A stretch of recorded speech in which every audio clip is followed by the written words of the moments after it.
ଆଜିର ସାଧୁବାଣୀ। ବାସନ ମାଜିଲା ବେଳେ ବହୁତ ଜୋରରେ ଶବ୍ଦ ଶୁଭିଲେ ଅଶୁଭ ହୋଇଥାଏ। ଏହି ଶବ୍ଦ ଯେତେ ଜୋରରେ ହେବ ଲକ୍ଷ୍ମୀ ସେତେ ଦୂରକୁ ଯାଇଥାନ୍ତି। ବାସନ ମାଜିଲା ବେଳେ ଶବ୍ଦ କମ୍ ହେବା ଦରକାର। ଯେଉଁ ନାରୀମାନଙ୍କ ହାତରୁ ଚୁଡ଼ି ଶବ୍ଦ ଝଣଝଣ ଶବ୍ଦ ଶୁଭିଲେ ଭଲ ନୁହେଁ। ଯେତେ ଜୋରରେ ଶୁଭିବ ନିଜ ଘରୁ ସେତେ ଜୋରରେ ଲକ୍ଷ୍ମୀ ଦୂରକୁ ଚାଲିଯାଆନ୍ତି।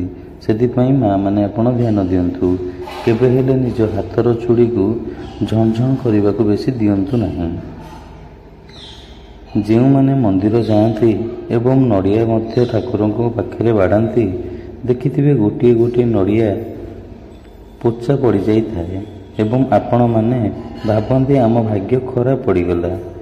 କିନ୍ତୁ ସଙ୍ଗେ ସଙ୍ଗେ ଏହି କାମ କରନ୍ତୁ। ଗୋଟିଏ ଗୁଆ ଆଣି ମୁଣ୍ଡରେ ଛୁଆଇ ମନ୍ଦିରରେ ଦେଇଦିଅନ୍ତୁ।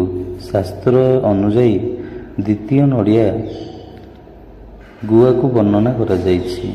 ଆଜିକାଲି ବହୁତ ଲୋକଙ୍କର ମେଦବହୁଳ ରୋଗ ହେଉଛି, ମାନେ ମୋଟା ହେଇଯାଉଛନ୍ତି, ପେଟ ବାହାରି ଯାଉଛି, ଗୋଡ଼ ଫୁଲି ଯାଉଛି।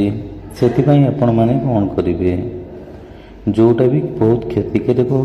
ବର୍ତ୍ତମାନ ଏବେ ମୋଟା ହେବା ଆମ ପାଇଁ କ୍ଷତିକାରକ।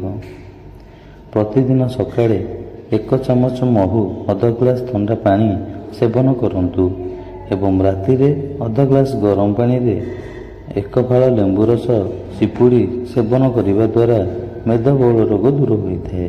ପରେ ଯଦି ଧନହାନି ହେଉଥାଏ ତେବେ 5ଟି ମଙ୍ଗଳବାର ଏବଂ ଶନିବାର ତେଲରେ ସିନ୍ଦୁର ଗୋଳାଇ ହନୁମାନଙ୍କୁ ଅର୍ପଣ କଲେ ତାହା ଦୂର ହୋଇଥାଏ। ଯେଉଁ ଘରେ ସ୍ୱାମୀ ସ୍ତ୍ରୀ ଭିତରେ କଳି ହେଉଥାଏ, ଘରର ମୁଖ୍ୟ କବାଟରେ ସ୍ୱସ୍ତିକ ଚିହ୍ନଟିଏ ସିନ୍ଦୁରରେ ଆଙ୍କିବା ଦ୍ୱାରା ସମସ୍ତ କଳି ଝଗଡ଼ା ଦୂର ହୋଇଥାଏ। ସୂର୍ଯ୍ୟଙ୍କୁ ଅର୍ଘ୍ୟ ଦେବାବେଳେ ଜଳରେ ଅଳ୍ପ ସିନ୍ଦୁର ପକାଇବା ଦ୍ୱାରା ଶୁଭ ହୋଇଥାଏ ଏବଂ ଘରରେ ସୁଖ ସମୃଦ୍ଧି ମାଡ଼ି ଆସିଥାଏ। ମଙ୍ଗଳବାର ଦିନ କେବେ ବି ପଇସା ପତ୍ର ଲେନଦେନ କରିବା ଉଚିତ ନୁହେଁ କିମ୍ବା ପ୍ରଧାନ ସାମଗ୍ରୀ କିଣିବା ଉଚିତ ନୁହେଁ, ଏହା ଅଶୁଭ ହୋଇଥାଏ। ଶନିବାର ଦିନ ସୋରିଷ ତେଲ ଦାନ କରିବା ଦ୍ୱାରା ଏବଂ କୁକୁରକୁ ରୁଟି ଖାଇବାକୁ ଦେବା ଦ୍ୱାରା ସମସ୍ତ ସଙ୍କଟ ଦୂର ହୋଇଥାଏ। ଆଜିର ସାଧୁବାଣୀ ଏତିକି। ପୁଣି ଦେଖା ହେବା ଆଗାମୀ ଅଧ୍ୟାୟରେ। ଯିଏ ବି ଆମ ଚ୍ୟାନେଲକୁ ନୂଆ ଦେଖୁଛନ୍ତି ପ୍ଲିଜ୍ ସବସ୍କ୍ରାଇବ୍ କରିଦିଅନ୍ତୁ, ବେଲ୍ ଆଇକନ୍କୁ ପ୍ରେସ୍ କରିଦିଅନ୍ତୁ ଏମିତି ନୂଆ ଭିଡ଼ିଓ ଦେଖିବା ପାଇଁ। Thank you so much for watching and visiting.